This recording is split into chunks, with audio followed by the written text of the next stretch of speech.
bahain po natin ang salita ng pagpapala ang ating comment section. At kung naniniwala po kayo na marami ang mabibless sa pag-uusapan natin ngayon, i-share nyo na po ang live stream natin. Sa lahat po ng kasama natin dito, handa na po ba kayo?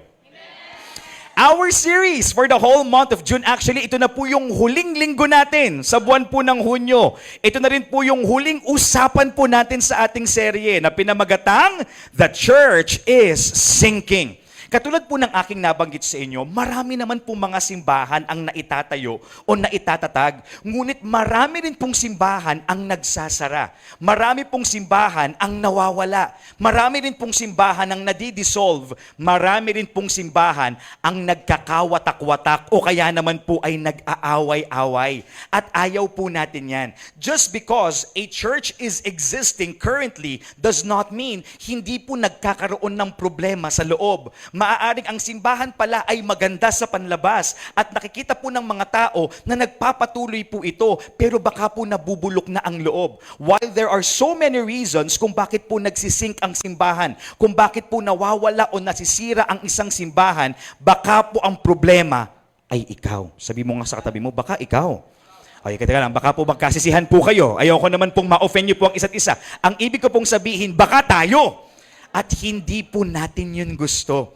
Lalong hindi po gusto ng Diyos na tayo po ang nagkukos ng alitan, ng hiwalayan, ng galit, tampuhan, pagpaparte-parte at kampihan sa loob ng simbahan.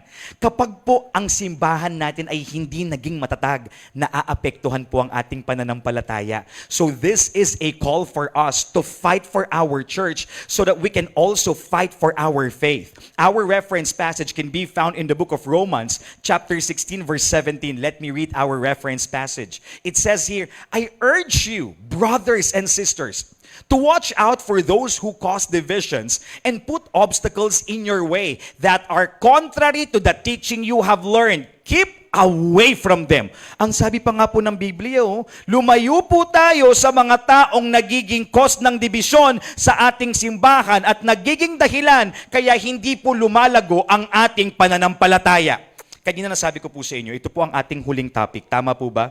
At dahil huling topic na po ito, naniniwala po kung matindihan po ito. Amen? At dahil matindihan po ito, usapang pag-ibig po tayo. Napapansin ko po kasi, nung ako po ay college instructor, kapag po nagtuturo ako, maraming inaantok. Pero kapag po inirelate ko na sa love life, yung akin pong lesson, naglalakihan po ang mga mata at mga tenga. Nagiging attentive po lahat. Parang lahat ng estudyante running for valedictorian.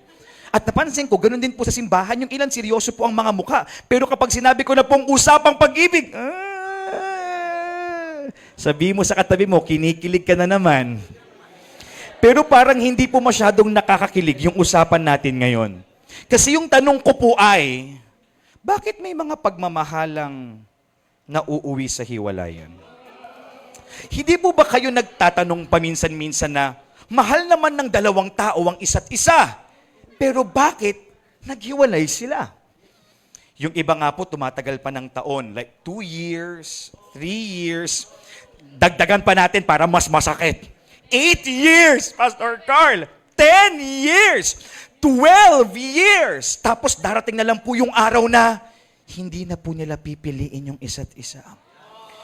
Ito po kaya yung sinasabi sa kanta na, sometimes love just ain't enough. Na baka nagmahalan lang kayong dalawa pero marami kayong nakalimutan o marami kayong naging pagkukulang sa isa't isa. O baka naman hindi talaga naging puro at sincero ang pag-ibig.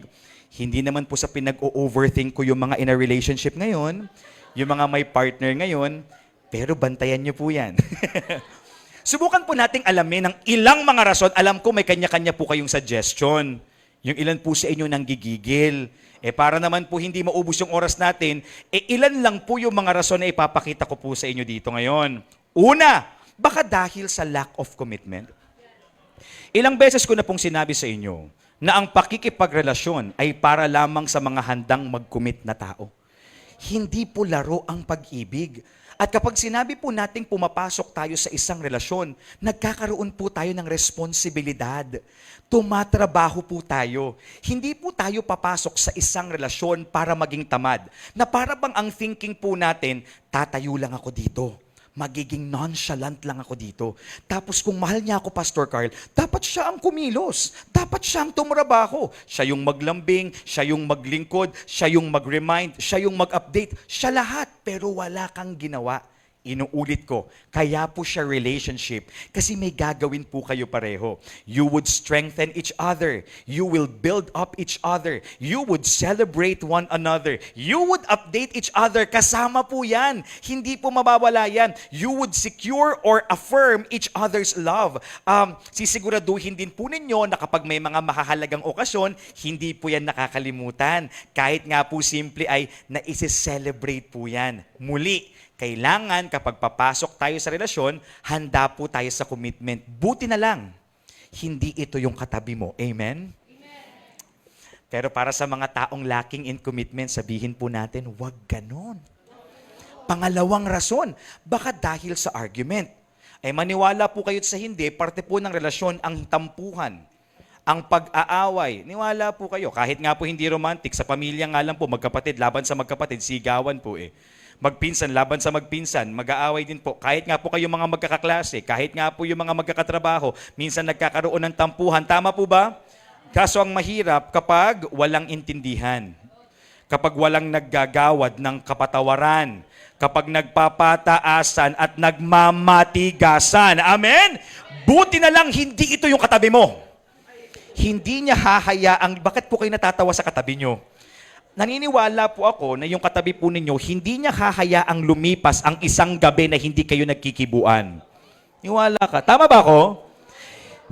Tama? Hindi masyado? Hindi niya hahayaan na hindi kayo nagpapansin. Ikaw pa nga unang i-approach niyan. Tapos aalokin ka niyan, pag-usapan na natin. Tara. Tama ba ako? Pero para sa mga taong mahilig sa argument, sabihin nga po natin, wag ganon. May pangatlong rason pa po ako. Dahil sa discontent. Ito yung hirap eh, no?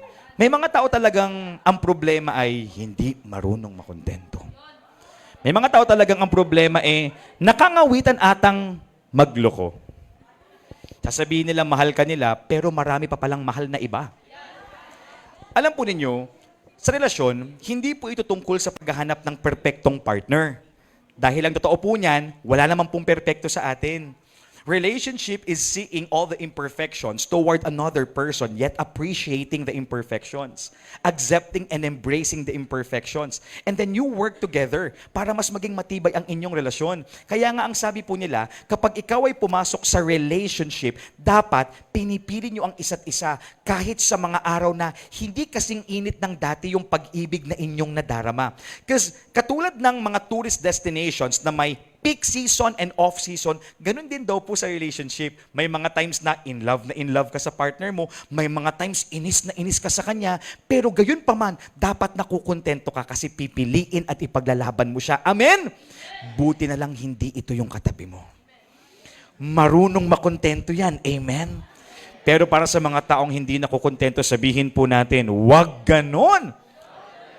Ang ganda po ng takbuhan ng mga reasons po natin, no? Lack of commitment, argument, discontentment. Iiba lang po ako ng konti ng daan. Kasi may gusto po akong ihabol. At ito po yung gusto kong bigyan ng diin. Ready na po kayo? Baka dahil sa immaturity. Familiar po ba kayo sa terminong immature? I-define po natin ha. Base po sa dictionary, ang ibig sabihin po ng immaturity ay behavior that is appropriate to someone younger. Ito po ay paraan ng pagsasalita, pag-iisip at pag-uugali na angkop hindi sa edad mo kundi sa batang version mo. Sa madaling sabi, kapag ikaw ay immature, ikaw ay isip bata, asal bata. Ito po ang problema. Kapag po nagiging immature ang isang tao na parte ng isang relasyon. Kapag sinabi po kasi nating immature ang isang tao, maliit na bagay pinapalaki. Lahat big deal.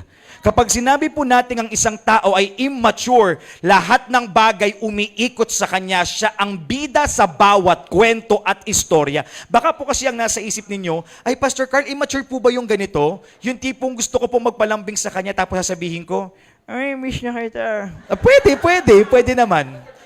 Pwedeng immature. Baka naman hindi siya immature, baka nagpapakute lang. Amen? Amen? Tawa-tawa kayo pero ginagawa nyo yan.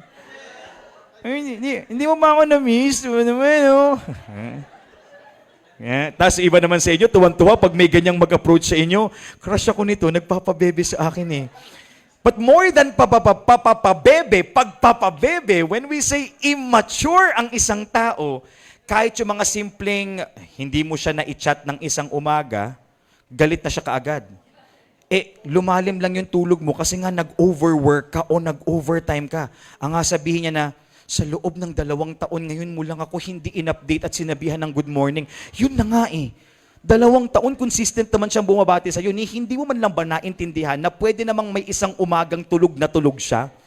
O kaya naman, for example, all this time na kumakain kayo sa Jollibee, ang favorite mo kasing part ay wing part.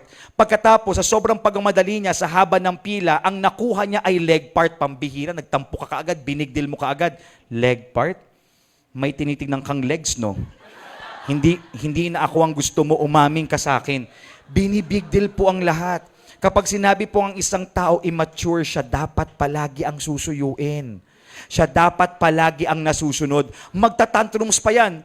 Sabi ko nga kumain na tayo eh. Ang sabi ko nga sa akin ka sumama, hindi sa mga katrabaho mo eh. Wow! Trabaho na ngayong usapan, tapos pati doon, pinilit mo pa rin yung gusto mo. Yan po ang nangyayari kapag ang isang tao ay immature.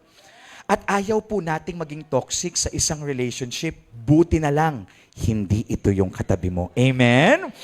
Pero sa mga taong immature, sabihin nga po natin, wag ganon. Pero yun na nga eh, papaano kung hindi mo namamalayan, immature ka pala? Papaano kung hindi mo namamalayang hindi pala nade-develop o nag-grow yung paraan mo ng pagsasalita, yung paraan mo ng pag-iisip, yung asal mo, yung pag-uugali mo. But this time, I wanna go deeper. Okay lang po ba? Kasi gusto ko na pong tumbukin yung magiging topic po natin. Now, sabihin na nating mature ka ng magsalita. Sabihin nating mature ka ng mag-isip. Sabihin nating magaling ka ng magdala ng relasyon. Mature ka nga eh. Sabihin na nating mature ka sa buhay. Ang galing mo sa trabaho, ang galing mo sa negosyo, ang husay mong dumiskarte. Papaano kung immature ka spiritually? Papaano kung ang kulang sa'yo ay yung pagkalalim ng pananampalataya mo? Yan po ang pag-uusapan natin ngayon. Our topic is entitled Spiritual Immaturity. And to me, this is the heaviest reason why church sinks. You know, though I am sick, I am actually excited. Nakagabi, napachat pa ako sa prayer team ng ating simbahan. Sabi ko, please pray for God's miraculous power na sana ay gumaling ako bukas. Kasi gusto ko po talagang i-discuss ito sa inyo ng malinaw. Why? Lahat po ng mga pinag-aralan nating dahilan kung bakit po nag-aaway-away ang mga tao sa simbahan, kung bakit po bumabagsak ang isang simbahan, nag-uugat po dito eh. Kaya po tayo hindi marunong umunawa. Kaya po intolerance ang ating naipapakita sa ating kapwa. The reason why we cannot accept minor differences in our church because we are immature spiritually.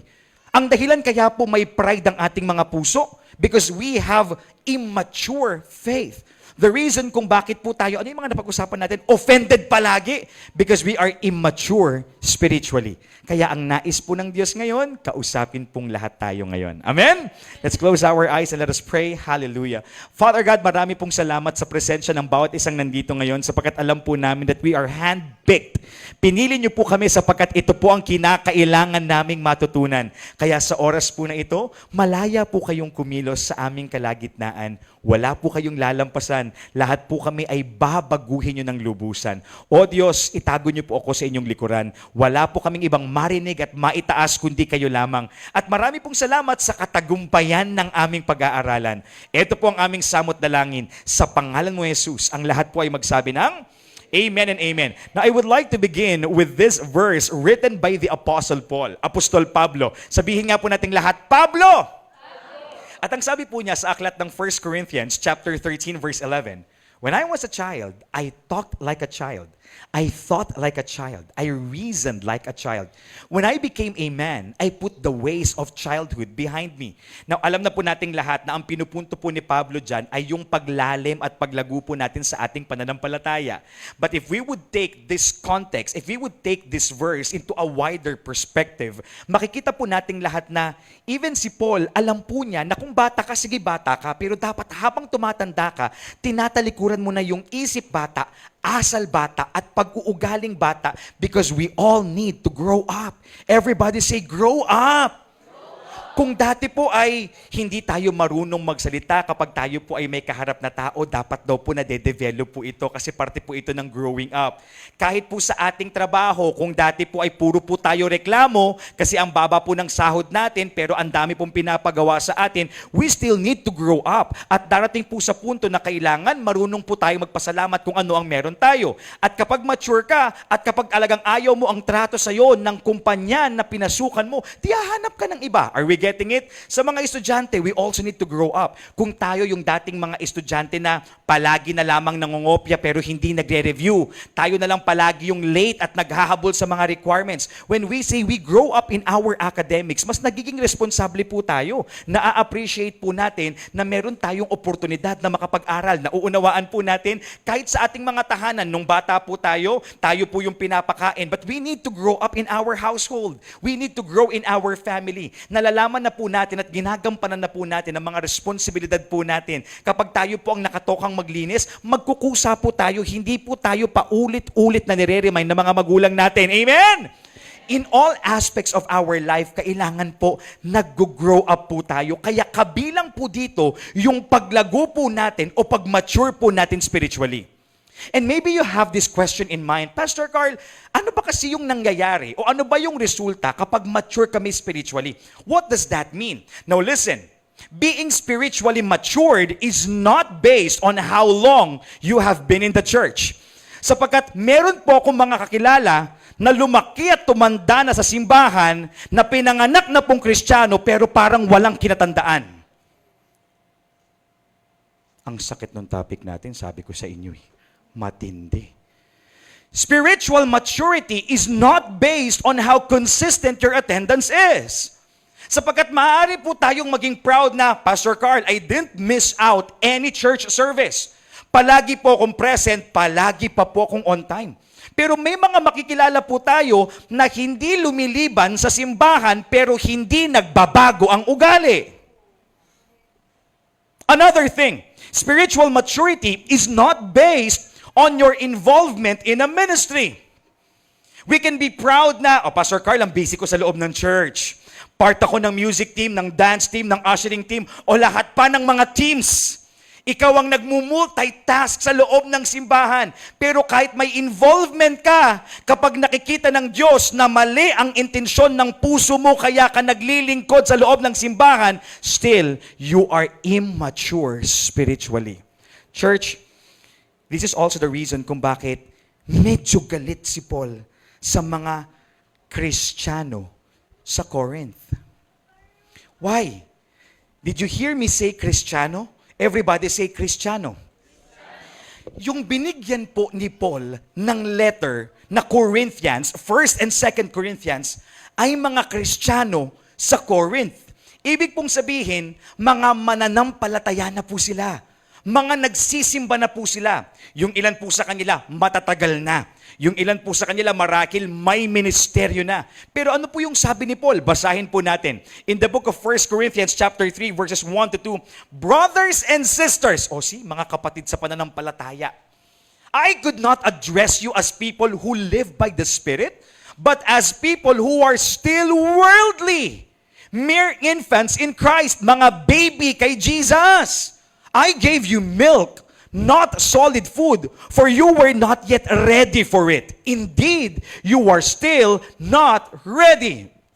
Alam nyo marahil kung mga baguhan po ito, Kung mga first-timers po ito, magiliw na magiliw po si Apostol Pablo. Sapagkat ito po yung mga tao na kailangan po ng paggabay. Ito po yung mga tao na nangangailangan ng lubusang pangunawa at pagmamahal. Pero ang problema, ang kausap nga po niya ay yung mga Kristiyano na. At nahihirapan po siya sapagkat hindi daw po siya makapunta sa next level ng maaaring teaching o disiplina na ibababa niya sapagkat hindi pa sila handa. Ang sabi po niya, I cannot address you as people who live by the Spirit. Tila kayo ay mga taong hindi nabubuhay sa Espiritu at presensya ng Diyos. So ano po yung kabaliktaran nun? Nabubuhay sa demonyo. You are still worldly. Walang nakikitang maturity. Walang nakikitang pagbabago. So marahil, bigyan po natin ng konting illustration kung magaganap po ito sa ating henerasyon. So halimbawa po siguro, kung si Paul po ang inyong pastor, siyempre, mga baguhan po kayo. So, ang ituturo ko po sa inyo ay ang pag-ibig sa inyo ng Panginoon. Mga kapatid, God loves you. And all you need to do is to repent. Humingi tayo ng tawad. Papatawarin tayo ng Panginoon. O, may mga ganito pang illustration ng mga pastor. Dahil kung ang kasalanan natin ay kasing laki ng barko, ang pag-ibig at kapatawaran ng Diyos ay kasing laki ng karagatan. Wow! Siyempre, that's very comforting. So tayo tuwang-tuwa, oh, God loves me. Kaso ang problema, nung bumalik po ulit ako para magsalita o mag-preach sa simbahan po ninyo after 1 year, paano ko magpipreach ng mas mabibigat na topic tungkol sa Bible, nakikita kong yung mga tao dito hindi pa nakaka-move on dun sa unang beses nakita ko sila. Mga makasalanan pa rin sila. So ano po yung ituturo ko sa inyo? Mga kapatid, God loves you. Kaya magsisi na kayo. Because the Lord will forgive you. Amen? Babalik na naman po ako ng sumunod na taon. Hindi na nagbago yung mga tao dito. Hindi na nag-mature. Palaging nasa level 1. Kailangan palaging i-follow up. Lakata. Kailangan palaging iniimbitahan bago dumalo sa simbahan. Wala po tayong pinaparinggan. Talagang nagpapatamaan po tayo dito. Amen? Kasi ginigising po tayo ng Lord. Pagpasensyahan nyo na po. Kung kayo po ito, praise God. Yung kailangan pa tayo laging gisingin para lamang maging focus tayo sa preaching. Yan ka na naman, tutulog ka na naman. Sorry. Yung kailangan laging may pangakong ililibre tayo ng lunch o kaya ng dinner para sumama lang tayo sa church. We are not growing. And Paul says, we are not living in the Spirit, we are worldly. Chosen Gen, if we will continue attending church, yet we are not becoming mature spiritually, kapag tayo po ay palaging dumadalo ng simbahan, pero hindi po tayo lumalalim spiritually, nagsasayang lang po tayo ng oras. Nagsasayang lang po tayo ng pera. This church is built not to grow people in numbers. This church is built so we all would grow spiritually. Hindi ko po kagustuhan na dumami po tayo ng dumami. I can be proud. Mga kapwa ko, pastor, tignan nyo naman yung simbahan namin. Sa loob ng 6 na taon, morning and afternoon service, kulang na lang tumagos kami sa pader, siksikan na kami. Ganyan. Kaso, pag may pastor pong nagsabi sa akin, Pastor Carl, congrats. Pero kilala ko yung mga members mo dun. Sila yung nagbibisyo dun sa kanto namin eh. Ano nga sabihin ko? Alam mo na, mamalikmata ka, pastor. Are you judging us? May picture. May ebidensya. Pinakita sa akin. Umalis na yan sa church namin, pastor, last Sunday. Ang alam ko nga lilipat sa inyo. Kasi di ba kaya mo namang i-handle? Ikaw na ang bahala dyan. No. Hindi po natin pinagpapatuloy ang ating gawain para lamang dumami po tayo, kundi para mabago po tayo at lumalim po tayo. I could have chosen the easier path as I preach here in front. That for me to be able to see a larger number of people, I would just preach about love, about money, about blessing. Pwede naman po yun eh. Ano totoo po niyan, magugustuhan niyo pong dumalo sa ganyang klaseng simbahan. Feel good church. Wow, sarap-sarap naman umattend sa church na ito. Paglabas ko ng simbahan, feeling ko yayaman ako. Wala, ang sarap namang umattend sa church nila, Pastor Carl. I feel like paglabas ko ng church, I am loved, I am chosen, I am worthy, I am perfect. Pero hindi po eh. As your pastor, I need to be faithful in the Word of God. And I need to tell you this. So the next words I am going to say would really be painful, I tell you. Magiging masakit po yung mga sunod kong babanggitin sa inyo. So I want you to prepare your hearts, and I pray that the Lord would cover your heart with peace and at the same time with hope that this is for our good. This is for your good. Amen? If you think that I am attacking you personally, no, it's never my intention, but this is for everybody. Wala po kong nais na paringgan dito po sa pulpito, gamit po ang mikropono, nais ko po lahat tayo ay matuto. Kaya kung pakiramdam po ninyo, kayo po yung mga sunod kong babanggitin, take it, embrace it, by God's grace. Pero kung hindi naman po kayo ito, edi thank you, Lord. Amen? Now, what does it mean to be spiritually mature? Ano nga po ba yung totoong ibig sabihin kapag mature po tayo spiritually? Handa na po ba kayo? Naramdaman nyo naman po siguro yung gigil ko. So ilan po yung puntos natin ngayon? 10. Number 1, you are spiritually mature when you grow in the knowledge of His Word. Wow! Church, paano tayong lalalim spiritually? Hindi naman tayo nag-aaral ng salita ng Diyos. Paano tayo lalalim spiritually kung hindi naman tayo nagbubukas ng Bible? Paano tayo lalalim spiritually kung kinatatamaran nating makinig kapag magpipreach yung pastor? Are we eager to listen kapag may preaching? Are we intentional when we go to church? Because I tell you, I understand you. When I was starting as a Christian, I just attend church to feel good. Ang sarap po kaya ng pakiramdam na umattend ka sa simbahan, feeling blessed, feeling holy. Amen? Pwede mo nang i-hashtag yan. Pero na-realize ko na nasasayang pala yung panahon ko just feeling good and feeling blessed. Ang ganda nung sinasabi ng pastor. Lumalim po ako sa aking pananampalataya. Iba po pala pag mas marami kang nalalaman sa Biblia. Marami po palang mga pangako ang Diyos para sa atin. Marami po palang revelasyon ang Panginoon sa pamamagitan po ng Kanyang salita. Church, I want you to be hungry in the Word of God. Kailangan po pala, kung nais po nating mag-grow spiritually, mas inaaral po natin ang salita ng Diyos. Haven't you noticed that I always encourage you to be consistent in attending church? Sapagkat nakakahinayang kapag nakikita ko po kayo, maniwala po kayo, hindi man po ako matatandain ng pangalan, natatandaan ko po yung ganda at kakyutan po ng mga itsura po ninyo. And it's saddening sometimes when I see someone present and the other week hindi, tapos next week present but the other week hindi.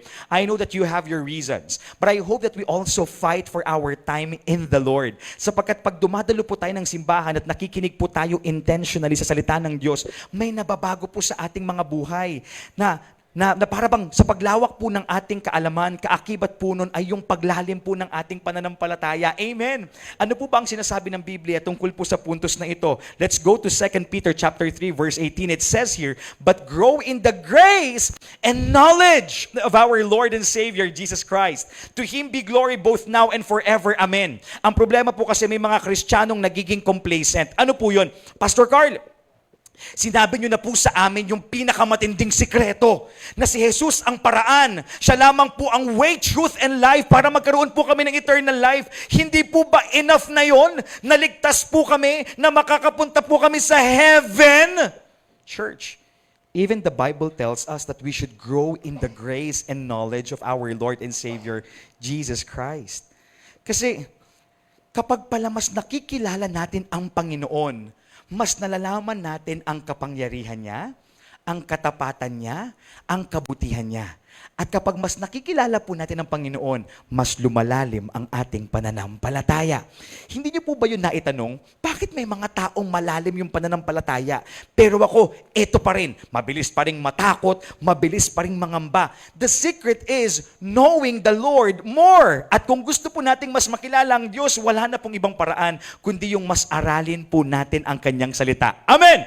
So this will lead us to point number 2. We are spiritually mature when we develop a stronger faith. just like what I always tell you, it's so easy to say na nananampalataya po tayo, pero ang pagiging totoo ng ating pananampalataya ay hindi po nasusukat kapag puro maganda ang nangyayari sa ating mga buhay.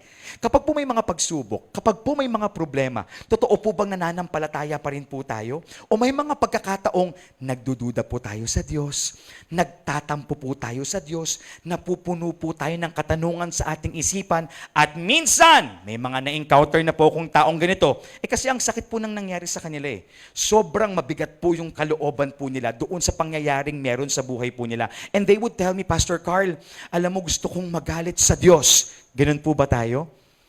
But listen, if you are mature spiritually, anuman yung pagsubok na meron, anuman yung tanggalin ng Diyos sa buhay mo, anuman yung kunin ng Diyos na gustong-gusto mo, hindi ka magagalit sa Kanya, ni hindi ka mawawala ng tiwala sa Kanya kasi ganun kalalim ang iyong pananampalataya. And you know that what's happening in your life is part of His greater plan. You can always trust Him. Look at what the Bible says about this in Colossians chapter 2, verses 6 to 7. So then, just as you receive Christ, Jesus as Lord, continue to live your lives in Him, rooted and built up in Him. Hindi pwede na parang hindi tayo tinutubuan ng ugat sa Panginoon. Kailangan nating lumalim. Strengthened in the faith. Kailangan po mas lumalakas at tumitindi ang ating pananampalataya as you were taught and overflowing with thankfulness. Amen! Gaano po kadami yung pagkakataon na nagtiwala po tayo sa Panginoon at nagduda po tayo sa plano ng Panginoon? Gaano po kadami yung pagkakataong lubos-lubos ang pananampalataya natin sa Panginoon sa mga araw na nainip po tayo sa pagbibigay ng pagpapala at kasagutan ng Panginoon. If you are spiritually mature, no matter how difficult your situation is, even sometimes your prayers are not being answered, kahit na may mga pagkakataon na puro na lamang luha ang iyong mga mata, may mga pagkakataong palagi na lang may nawawala, may mga pagkakataong kailangan mong magsumikap, maghirap, maghintay, masaya ang puso mo sa Kanya dahil naniniwala at nananampalataya ka pa rin sa katapatan niya. Amen? Palakpak ang mga gustong tumibay at lumalim ang pananampalataya. Moving on to number 3. We are spiritually mature when we become more committed regardless of our situation. Church, I understand we have different callings. Let's start there. Huwag niyo po yung kakalimutan. So ako po bilang pastor, dahil ang naging calling ko po ay pastor, malamang linggo-linggo makikita niyo po talaga ako sa harap ng simbahan. Amen? Pero hindi naman po lahat tinawag maging pastor. Hindi po lahat tinawag na maging song leader. Hindi po lahat tinawag po na maging parte ng isang ministeryo na kailangan may practice at nakikita po natin sa altar every service. May ilan po sa atin na tinawag na maging misyonary o maging Kristiyano sa kanilang propesyon. May mga tinawag pong maging doktor, may tinawag pong maging inhinyero, may tinawag pong maging negosyante, may tinawag po sa pagsasaka, may tinawag po sa pangingisda, may tinawag po para maging artista, modelo. Ayan. May mga tinawag pong ganyan. I understand. But no matter how busy you become, listen to this, no matter how busy you become, no matter how famous you become, and no matter how rich you become, you never ever make excuses when it comes to the Lord. You know your priorities. You know, I salute people, saludo po ako sa mga tao na kahit alam ko po na mayabong na ang negosyo, hindi nila ipinagpapalit ang oras para kay Hesukristo. I salute people na kahit na alam po nilang maaapektuhan yung yaman na gusto po nila, talagang tatanggalin po nila yung hindi nakalulugod para sa Panginoon. May mga alam nga po ko dyan, basta pagating po sa araw ng pagisimba, sarado po ang shop nila. Tapos magbubukas na lamang po sila sa hapon. Yung iba naman po, magbubukas na lang ng ibang araw. Kasi ang oras para sa Diyos ay oras para sa Diyos. Church, if you are spiritually mature, you know what truly matters. That no matter how busy you become, no matter how much you gain in your lifetime, walang kwenta ang lahat kapag hindi ka nanampalataya sapagkat wala kang madadala sa hukay. Wala kang madadala sa kabilang buhay. Spiritually mature people know the significance of Matthew chapter 6 verse 33, which says, "But seek first His kingdom. Uulitin ko po yung part na yun para mag-sink in po sa atin. But seek first. Everybody say first. His kingdom and His righteousness. And all these things will be given to you as well. Don't get me wrong. If there are urgent activities you need to attend to, as long as there's no burden in your heart, pumunta po kayo doon, umattend po kayo doon, tapos bawi po tayo sa Panginoon. Amen? Pero ang problema po kasi minsan sa mga taong nagiging busy sa mundo, they make excuses. Excuses like, wala, linggo-linggo naman po akong nagsisimba eh. Minsan lang po akong di-attend kasi mag-celebrate po kami ng anniversary namin. Hindi ba pwedeng naging sentro ng anniversary celebration yung Panginoon? Nawala talaga si Lord? Pastor Carl, magre-review lang ako, mag-exam week po kami. Ito, nauunawaan ko po, inuulit ko. If there's peace in your heart and you know that an activity is urgent, go attend to that activity. Are we getting it? But there are people who will never, ever compromise their time for the Lord. I don't know if you heard my testimony, but I would like to share it. Hindi po para itaas ang aking sarili, kundi para po maging ilustrasyon na posible na binibigyan po natin ng oras ng Panginoon. Siya po ang maitaas. Nung ako po ay gumraduate ng kolehiyo, ako po ay naimbitahan sa isang conference na ginanap sa isa sa pinakamalaking pamantasan sa Pilipinas, CLSU. And there gathered thousands of people. 80% are young people. And when I was tasked by the organizer, ang sabi po sa akin, Carl, hindi pa po ako pastor. Pwede bang mag-testify ka? Ibig pong sabihin, magbahagi ka ng kwentong ibinigay sa iyo ng Diyos. Tungkol sa papaanong naglingkod ka sa Diyos, hindi mo hinayaang mawalan ka ng oras sa Panginoon, pero nagtapos ka with flying colors. And I said, yes, I can testify that the Lord is never a hindrance to our dreams. He is never an obstacle to our plans. He is the fulfillment. He is our real achievement. Amen? Church, I hope that you would understand that when we say we put God first, we don't make excuses. Kung meron po tayong pinakaipaglalaban, araw-araw, linggo-linggo, yan po ay yung commitment natin sa Panginoon. Saan man po tayo dalhin ng ating gilas, saan man po tayo dalhin ng ating mga pangarap, sapagkat wala din naman po ang lahat kung hindi po dahil sa kanyang biyaya at pagpapala. Amen? Lahat po nang uunahin ng Diyos at magiging committed, palakpakan po natin siya. Hallelujah. Moving on to number 4, kaya pa po ba natin? Nagsisimula pa lang po tayo, mas bumibigat po tayo. You are spiritually mature when you resist even the strongest temptations. Church, listen. I always tell you this, right? That even when we are Christians, we will never achieve perfection. Kapag Kristiyano po tayo, hindi po ibig sabihin perfecto po tayo. Because while we are still bound on our physical bodies, we are also bound to our weaknesses, to our limitations. Ibig pong sabihin, kahit ako man pong pastor, maaari pa rin pong magkulang. Maaari pa rin pong makagawa ng kasalanan. Maaaring ligligin din po ako ng temptation. Pero, if you are spiritually mature, hindi mo gugustuhin, sasadyain, at e-enjoyin ang paggawa ng mga bagay na alam mong hindi tama. Ang masakit, we use this to justify our wrongdoings. Halimbawa, nahuli kang gumagawa ng isang bagay na hindi tama. Huy! Ano ka ba? Kristiyano tayo! Dapat inihinto mo na yan! Siyempre, sasagot ka naman bilang ikaw ay hindi nagpapatalo sa argumento. Magaling ka eh. Magaling ka. Bakit? Sinabi na nga ni Pastor Carl na kahit Kristiyano ka, hindi ka perpekto, kaya ako ang totoong Kristiyano. Kasi hindi ako perpekto. Mahina ako. Kaya hayaan mo ako. Yun nga, mahina ka, pero hindi ibig sabihin dapat palagi kang nag-give in sa kahinaan mo. Nasaan yung kagustuhan mo na ilaban yung kabanalang ibinigay ng Panginoon sa'yo? Nasasanay po tayo living a double standard life. We can be the holiest person inside our church. We're prim and proper. Amen. Hallelujah. Pero paglabas po ng ating simbahan, pagbalik niyo po sa inyong mga tahanan, ano po yung mga ginagawa ninyo? Mas magiging specific po ako, ano po yung mga ginagawa niyo ng patago? Remember this, we can hide our sins from people, even in our pastor, even from our churchmates, but never in the sight of the Lord. Kahit nasa banyo po tayo, kahit nasa loob po tayo ng ating mga kwarto, kahit cellphone o laptop ang gamit po ninyo, nakikita po kayo ng Panginoon. And don't ever think na wala pong consequences lahat po ng ginagawa po ninyo at itinatago po ninyo. Church, the Lord is waking us up right now.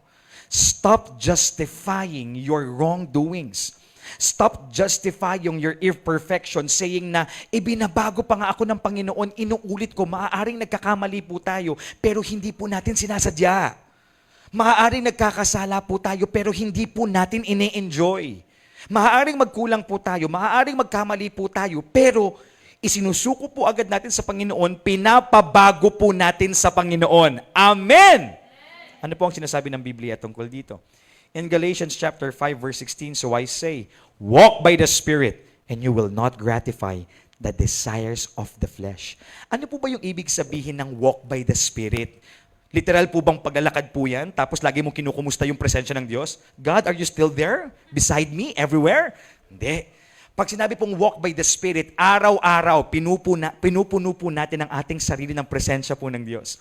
Araw-araw, pinupuno po natin ang puso natin ng salita po ng Diyos. Araw-araw, pinupuno po natin ang mga puso po natin ng kabutihan at katapatan po ng Diyos. Nang sa gayon, kapag Diyos po ang pumupuno sa atin, ay mas kaya po nating pigilan yung mga temptations na malagi pong pumapasweet sa atin, na palagi pong kumakalabit sa atin. Amen! Church, I hope you get tired living a double standard life. Let's go to the next point. You are spiritually mature when you become more responsible in being an ambassador of Christ. Oh, big word. Ambassador. Sabihin nga po natin lahat, ambassador! Kapag sinabi po natin ako ay ambassador ng SM, Tito Henry, baka naman. Ibig pong sabihin, model po ako. Amen? Pag sinabi pong ambassador ako ng isang organization, ibig sabihin, representative po ako. Spokesperson po ako. At hindi ako pipili, kung ako po yung negosyante ha, hindi po ako pipili ng ambassador ng negosyo ko na dudungisan lamang yung produkto o brand o kumpanya ko. Nauunawaan po natin? Kaya nga po may kontrata. Meron pong terms and agreements kapag namimili po ng ambassadors. Kailangan meron pong tamang asal, tamang pag-uugali kasi nga ire-represent mo yung mas malaking entity. Ganon din po tayo bilang mga Kristiyano. Alam niyo po bang mga ambassadors po tayo ni Jesus? Alam niyo po bang tayo ang representatives ni Jesus sa mga hindi pa po nakakakilala sa Kanya? Now listen to this. This is good. When we go outside our church, not all people know Jesus. Or maybe they know Jesus but on the surface level only. Kunti lang yung alam nila tungkol kay Jesus. Ang alam lang nila, si Jesus ay napako sa krus. Period. Yung mga kabataan ngayon eh. May diin. But when we go to them, when we talk to them, when we work with them, when we study with them, when we eat with them, whatever we do, it represents Jesus. So kung ikaw ay kumakain kasama ng mga kaibigan mo at hindi mo inisip kung may makakain pa yung mga tao sa tabi mo dahil ang takaw-takaw mo, yun ang representation ng Jesus para sa kanila. Ay, ganyan pala yung natututunan sa simbahan yan, maging masiba. Wala, ambassador ka ng Panginoon eh. When you go to your workplace, tapos ikaw yung nangunguna sa chismisan, ay, ganyan pala yung natututunan niya sa simbahan nila. Yung ayos lang makipagchismisan. Gusto ko sa church na yan. Kapag pubabalik po tayo sa ating tahanan, tapos puro mura ang lumalabas sa ating bibig, ano po nga sabihin ng ating mga kapamilya?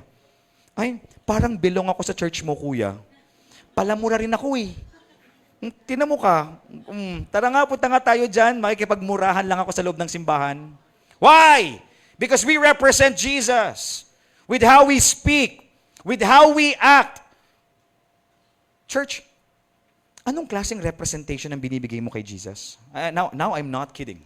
It could be all funny. But how do you represent Jesus to people? Ano yung naiisip ng mga tao sa pagiging Kristiyano? Ito yung problema eh. Kaya may mga taong ayaw ng maging Kristiyano dahil pangit yung pagkakarepresent mo. You are judgmental. You always condemn people. You criticize. Wala ka nang nakitang maganda. Ba't pa sila magiging Kristiyano kung magiging ganyan din yung ugali nila sa'yo? Pero ganun ba si Jesus? Inuulit ko, ganun ba si Jesus? How do we represent Jesus? Medyo magiging specific pa po ako kasi ito po yung uso ngayon. Punta tayo sa social media. Punta po tayo sa Facebook account ninyo, TikTok and Twitter, even Instagram account po ninyo. What do you post online? Alam nyo po, hindi man po ako mahilig mag-browse ng mag-browse. Abay paminsan-minsan nagbubukas naman po ako ng mga social media accounts ko. At kapag friend ko po kayo, hindi ko po kayo dinadalaw intentionally, hindi po ako nang i-stalk sa inyo. Kaya wag niyo pong iisipin na binabantayan ko po kayo 24/7. Sadyang ipinapakita lang po ng Diyos sa akin yung mga pinopost po ninyo kasi may news feed po tayo. Abay, minsan tuwang-tuwa po talaga ako, may church member po tayo, sinishare yung live natin. Blessing yan. Kasi sinishare yung live eh. Siyempre may mga caption pa yan. Happy Sunday, tara simba tayo. Aww. Ganun dapat. Chosen Jen, maging blessing tayo sa ibang tao. Aww. Tapos nakita ko po yung susunod niyang isinare na post after 2 hours, ang bastos. O kaya naman nagraran sa sobrang galit.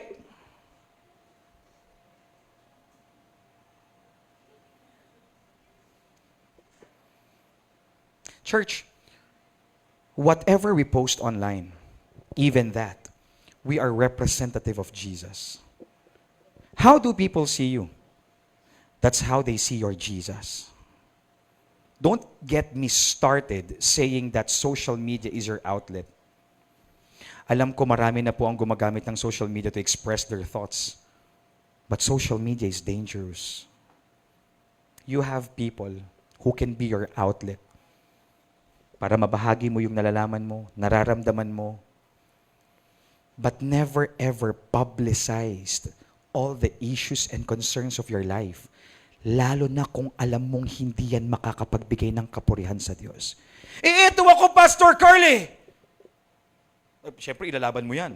I am who I am! No. You need to see the bigger picture. It's not just you living in you. It's Christ who is inside of you kasi yun yung sinabi mo. Ang sabi mo, tinanggap mo si Jesus. Ikaw ang nagsabi nun, di ba? Ang sabi mo, nananampalataya ka sa Panginoon. So, ibig sabihin, hindi na ikaw yung nabubuhay sa sarili mo. Nabubuhay ka para kay Jesus. Ilang beses nang nakapag-cause ng dungis yung mga pinopost mo sa social media dahil lamang nagpadala ka sa concerns and issues ng buhay mo, pati ng ibang tao. Masaya lang naman, ang hirap naman pasayahin ng pastor na ito.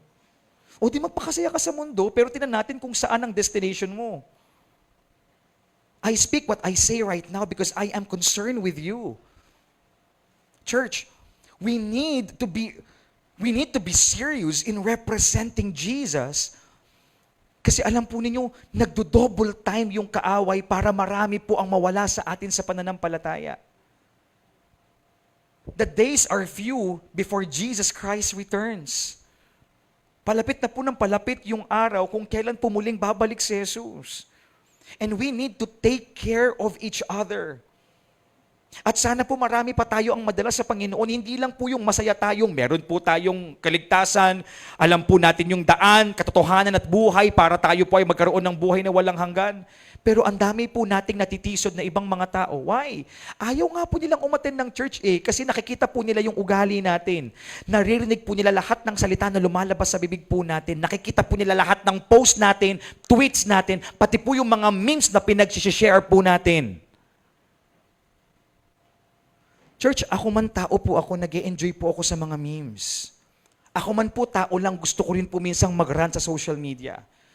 But I just laugh it out by myself, but I don't share it, especially alam kong hindi makakapagbigay ng kapurihan sa Diyos. Mahirap po ba yun? Mas madali po bang i-misrepresent si Jesus? Ano po ang sinasabi ng Bible tungkol dito? Sabi ko po sa inyo, pabigat tayo ng pabigat eh.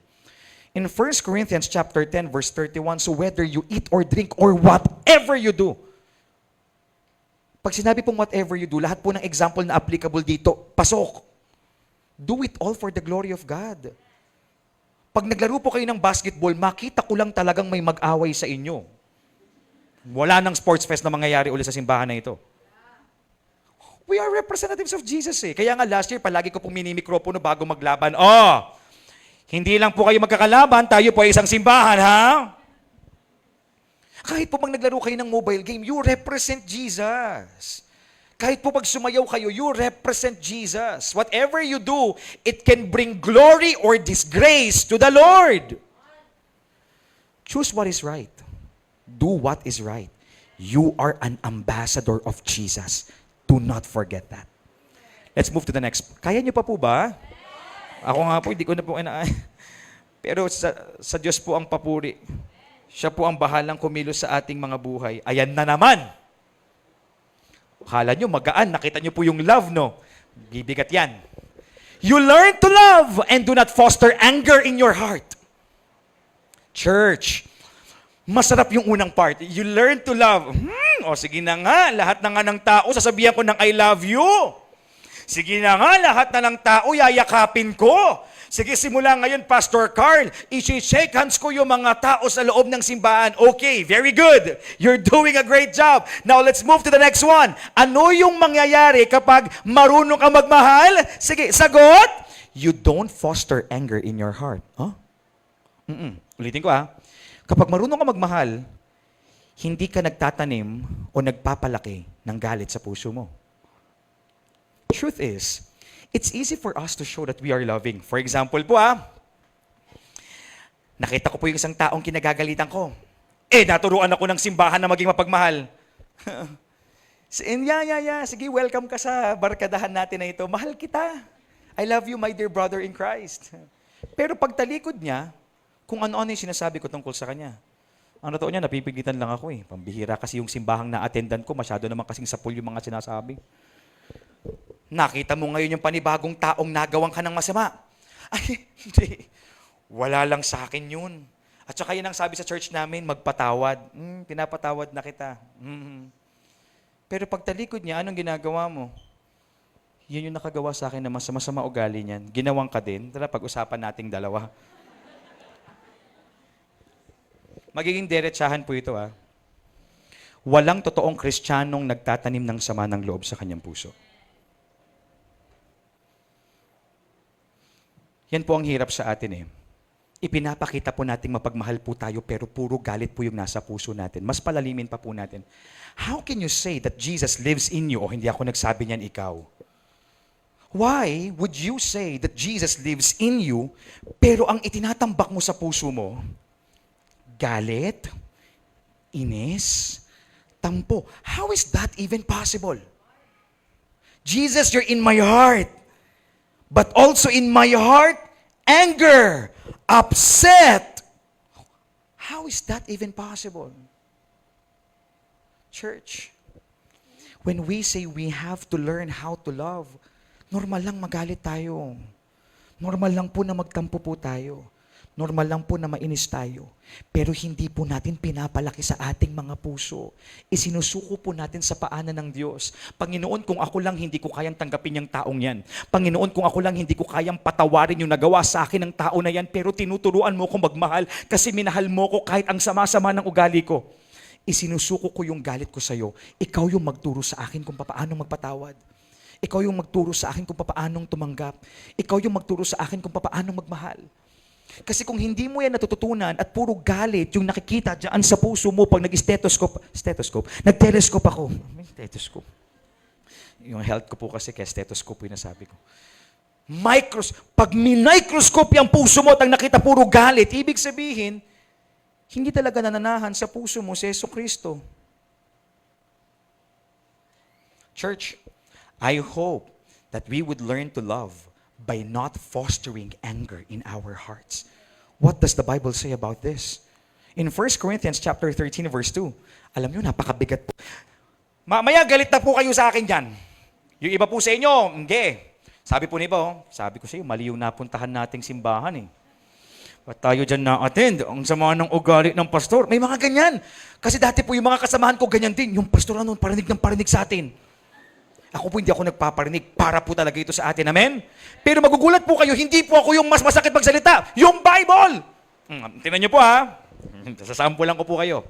Sabi po ni Paul, if I have the gift of prophecy and can fathom all mysteries and all knowledge, and if I have a faith that can move mountains, wow, let's pause for a while. We need to, ang tawag doon, ang hirap namang magano, pag ganito pala yung karamdaman, may mga words ako nalilimutan sa English, umiikli yung vocabulary ko. Let's process. Yan. Kahit daw ikaw yung pinakamatinding Kristiyano, meron kang gift. You do something miraculous by the grace of the Lord. Tapos, matindi yung pananampalataya mo. Sabi pa, if I have a faith that can move mountains. Matindi. Sabihin nyo nga po, matinding Kristiyano. Kaso, hindi doon natapos ang versikulo. Anong sabi? But do not have love. I am nothing. Ang tingin pala sa atin ng Diyos, kahit pastor pa nga po ako na lang, sige ako na lang.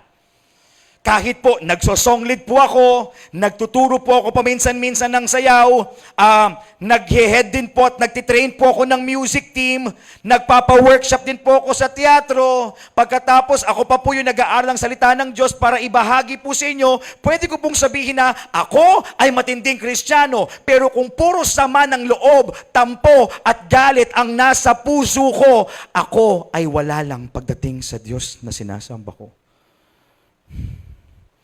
Gaano kasakit na ang tingin sa'yo ng isang tao wala lang?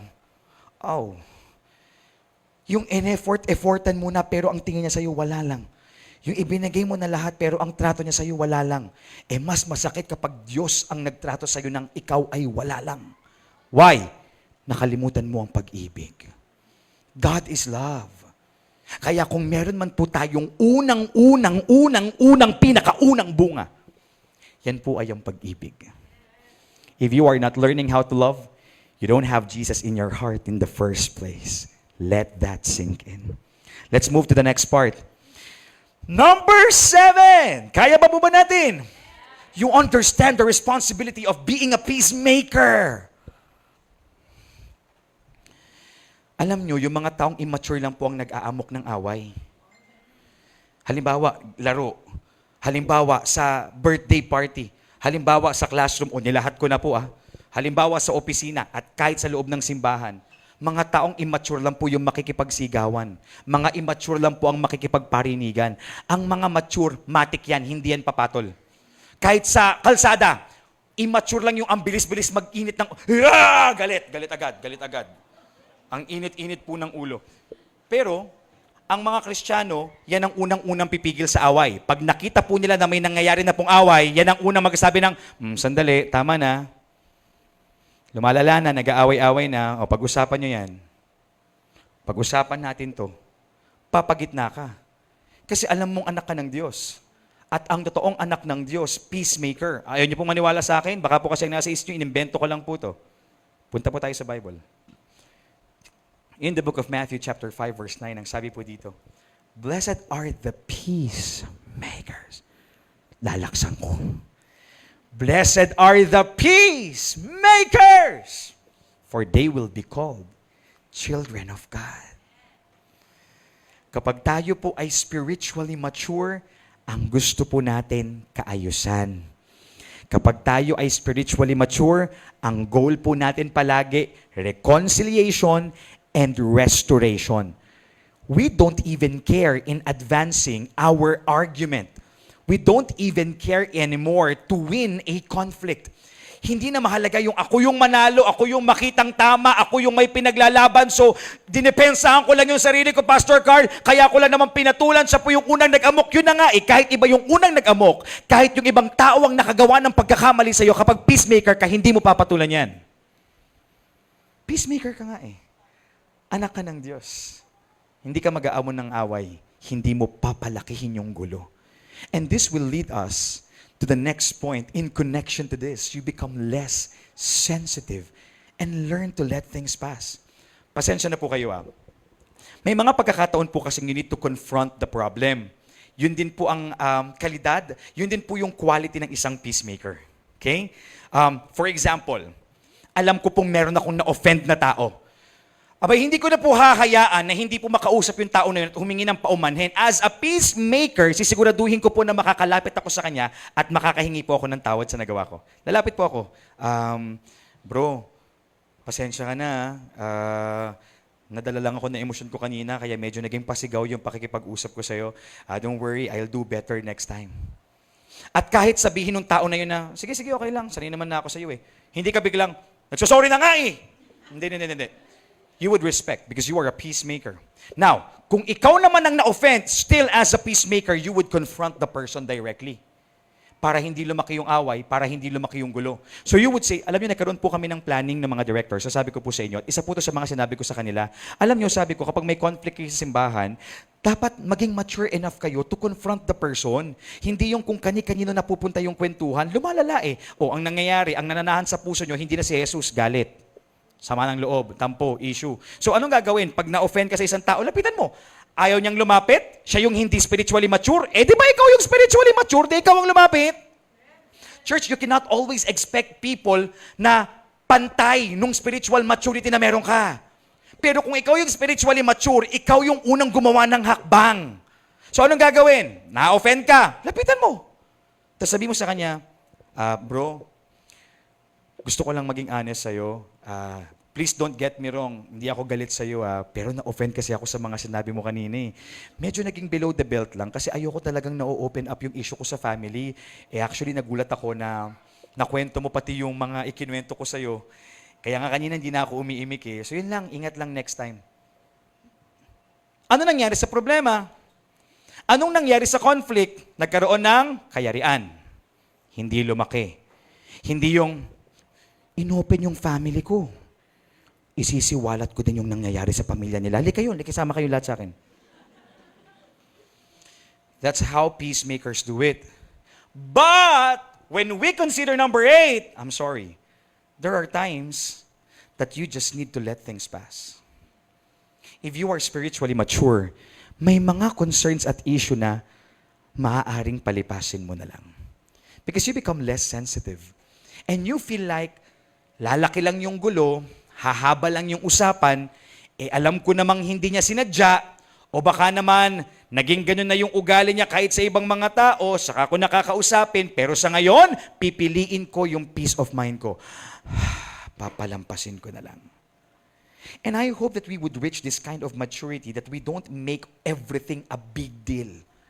We let things pass. Because what matters to us is our relationship with people. What does the Bible say about this? In Proverbs chapter 15, verse 18, a hot-tempered person stirs up conflict, but the one who is patient calms a quarrel. Sana hindi po mainit ang ating ulo. Kasi doon po nagisimula ang away at hindi po yan nakaka-Kristiyano. Moving on to point number 9. We're almost done, guys. We're almost done. Hold on. You are not resistant to God's discipline and correction. Buti na lang, sinabi ko tong point na ito.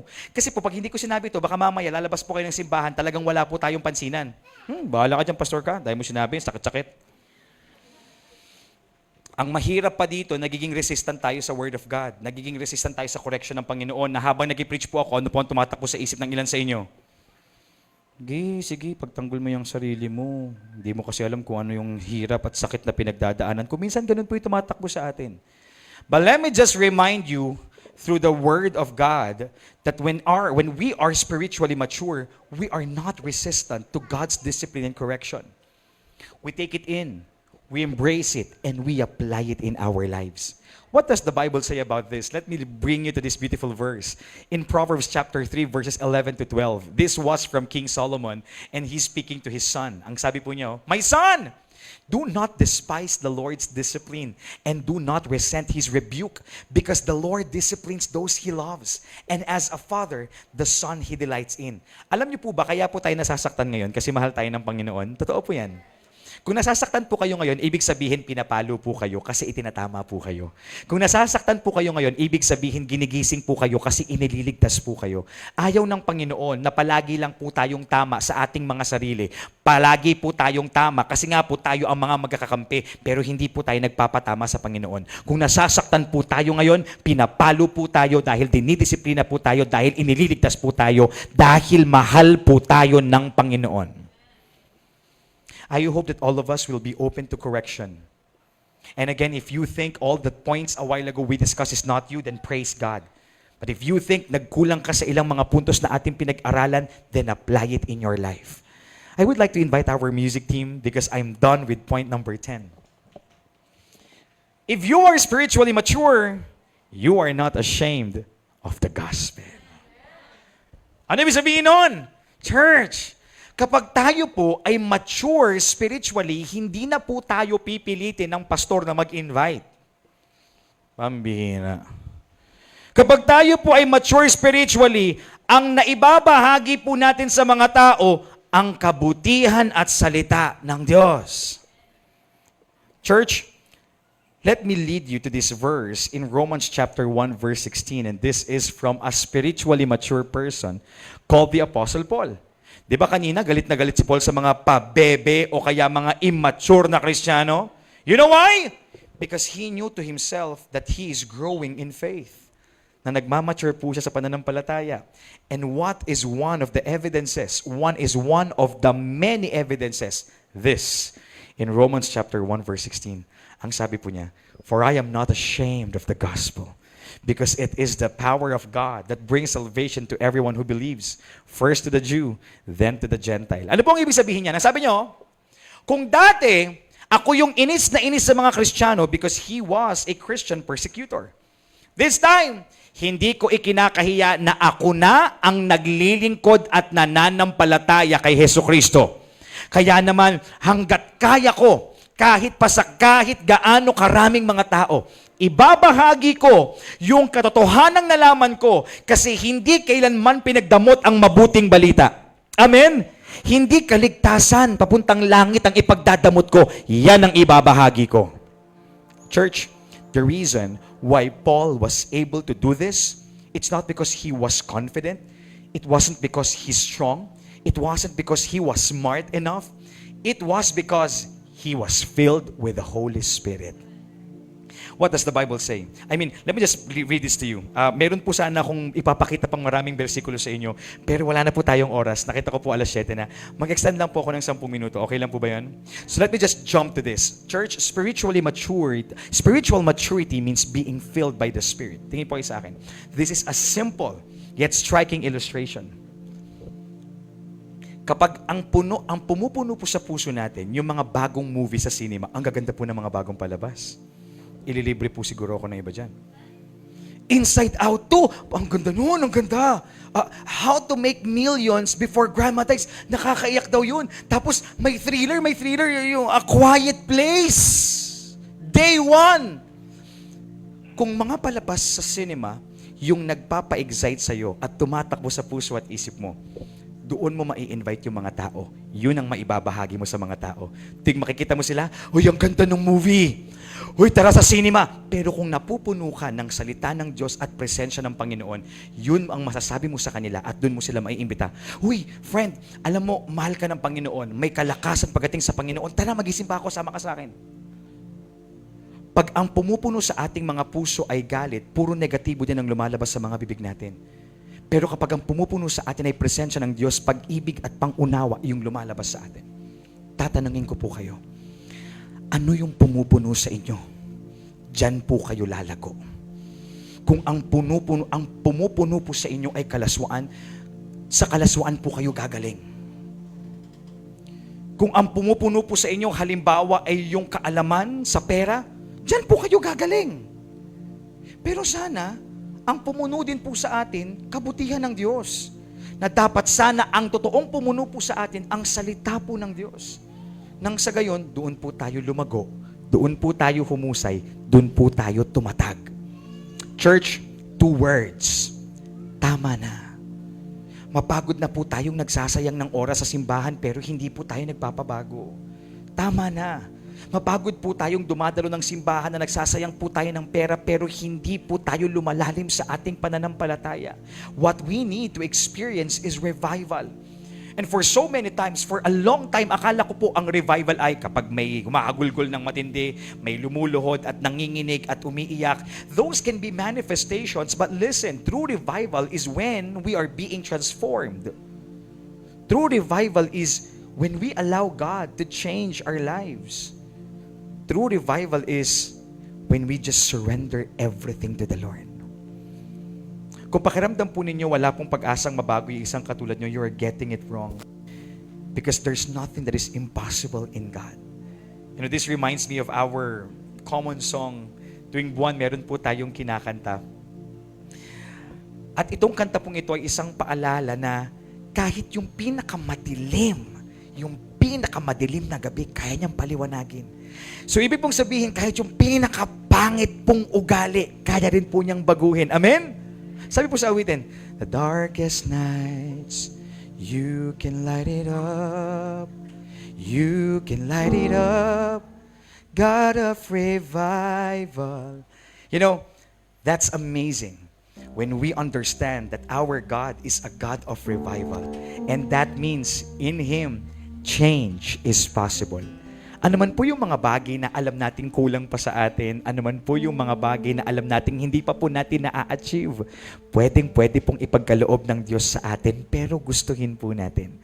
At wag po nating kakalimutang ideklara sa ating mga buhay, wag po nating kakalimutang ideklara sa ating mga bibig na kaya po ng Diyos. Wala pong imposible sa Diyos. Even if you think your case is hopeless, there will always be hope in the Lord. Tayo po tayong lahat. Church, now is the time for us to mature spiritually. Amen? Hallelujah. Today is a day of surrender. Today as a day is a day of encounter. You know, I'm trying to I'm breaking down right now because of my health, but I'm trying to do my best to put things together because we need to end this right. Church, the Lord is speaking to us right now. Kinakausap po tayong lahat ng Panginoon. Dahil gusto po tayong iligtas ngayon ng Panginoon. Isuko na po natin yung mga bagay na dapat po nating isuko. Isurrender po natin yung mga bagay na dapat po nating isurrender. Ipikit po natin ang ating mga mata. Hallelujah. Magsimula po tayong manalangin. Sige po, personally, manalangin po tayo. Thank you, Jesus.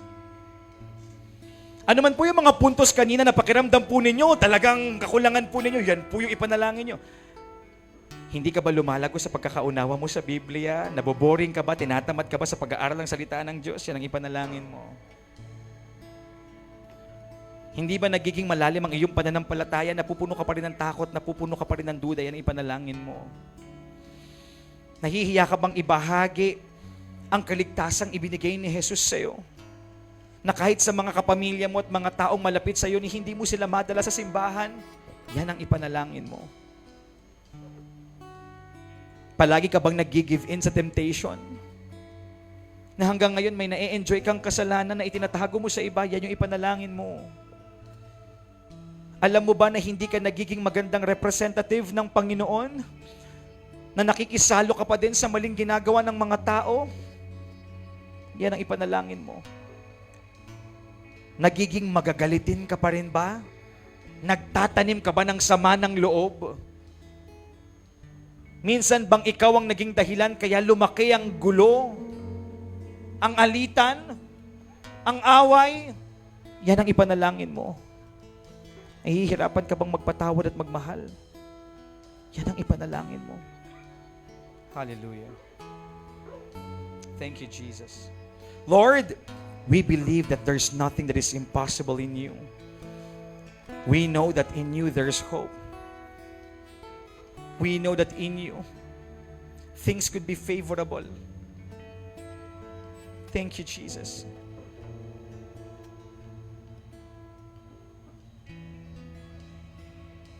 Manalangin po tayong lahat. Panginoon, marami pong salamat. Sapagkat masakit man, alam po namin na lubos ang aming natutunan. Panginoon, maraming salamat sapagkat alam po namin na nandito yung pagdidisiplina mo. Alam po namin na nandito ngayon ang pagkatama mo. Kami po ay lubos na nagpapakumbaba. Kung hindi po kami nagmamature spiritually, pero sa oras po na ito, nais na po namin magpabago sa inyo. Kumilos po kayo sa aming mga buhay. Mangusap po kayo sa aming mga puso. O Jesus, hindi na namin gusto na ibang bagay ang pumupuno sa amin. Ang kagustuhan namin, ikaw ang manahan sa mga puso namin. Nang sa gayon, ang maipakita din namin ay yung pag-asang mula sa iyo, ang kapayapaang nagmumula sa iyo. yung kabutihan at pag-ibig na nagmumula sa iyo. O Jesus, nananampalataya kaming ikaw ang aming Panginoon at sariling tagapagligtas. At alam namin na sa oras na ito, kami ay meron ng bagong simula, na kami ay may panibagong pag-asa. Panginoon, ilaban niyo po kami hanggang sa huli, sapagkat nais din po naming manatili sa presensya po ninyo hanggang sa huli. Marami rin pong salamat sa pangako po ninyong buhay na walang hanggan. Ito po ang aming samot na langin. Sa pangalan mo, Jesus, ang lahat ay magsabi ng Amen. Palakpakan nga po natin ang Panginoon.